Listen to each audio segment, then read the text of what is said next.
तुम्हारी पढ़ाई के लिए ऑटो भी बेचना पड़े तो हम बेच देंगे, लेकिन हमारी बेटी आईएएस जरूर बनेगी। हाँ, काहे नहीं, बेच दीजिए घर द्वार सब। कह रहे हैं कि शादी करवा दीजिए, जो पढ़ना लिखना होगा शादी के बाद अपना ससुराल से पढ़ेगी। आपको तो कुछ समझे में नहीं आता है। ये पढ़ाई लिखाई से कुछ नहीं होने वाला है। कितनी बार बोले हैं कि घर का काम भी क्या करो। शादी हो जाएगा तो ससुराल वाले हम ही को सुनाएंगे कि क्या सिखाया बेटी को, कुछ भी नहीं।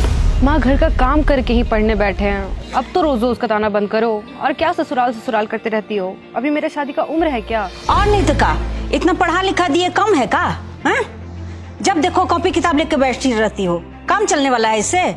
पिछले बार भी तो पास नहीं की थी। अरे तो इतना इजी एग्जाम होता है क्या?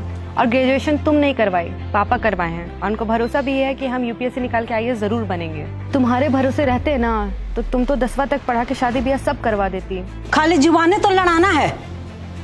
क्या मिलेगा सुनने के लिए कि माँ बाप यही संस्कार दिया है केवल?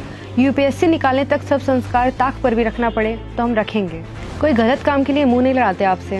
एक तो बेटी पैदा हो गई है, ये सब कह के रोज ताने सुनाती हो, कम है क्या? हाँ, काहे नहीं जुबान लड़ाएगी? पढ़ी लिखी मेम साहब जो ठहरी, कल मुँह ही नहीं तो। क्या हुआ, काहे चिल्ला रही हो? हम बोले हैं ना स्नेहा को तंग मत किया करो। अभी सिर्फ पढ़ाई करेगी।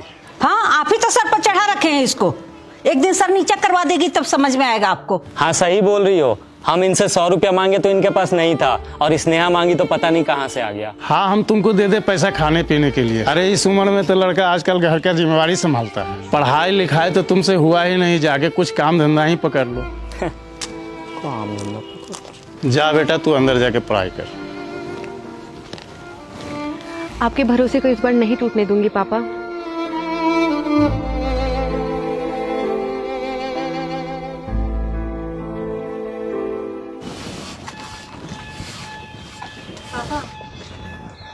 अरे बेटा, कुछ दिक्कत है क्या?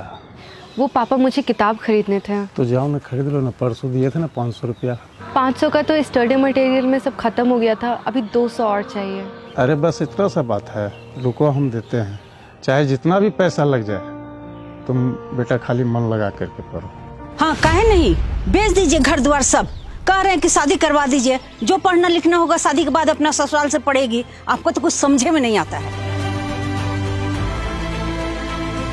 बेटी बोझ नहीं होती है, तुम भी तो एक बेटी हो, फिर काहे स्नेहा को उल्टा पुल्टा बोलते रहती हो? चुप रहो एकदम। तुम बेटी को सर पर चढ़ा रखे हैं। चढ़े।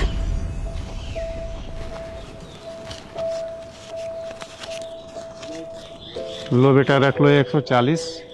आज इतना ही कमाई हुआ। जानते हैं बेटा कम है, पर कोई बात नहीं है। तुम्हारा पापा रात में भी रिक्शा चला करके ओवर टाइम करके तुमको जरूर पढ़ाएगा, आईएएस तो जरूर बनाएगा। बेटा चिंता मत करो।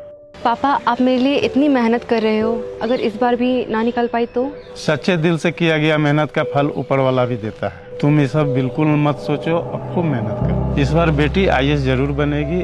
और याद रखना, हम तुमको ऑफिस जाएंगे ऑटो से छोड़ने के लिए। तुम्हारी पढ़ाई के लिए ऑटो भी बेचना पड़े तो हम बेच देंगे, लेकिन हमारी बेटी आईएएस जरूर बनेगी।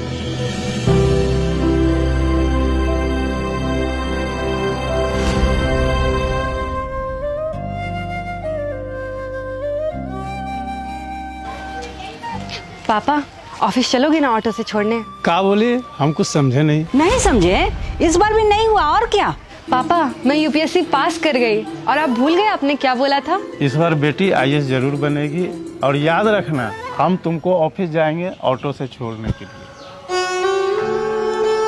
मेरा बेटी आईएएस बन गई।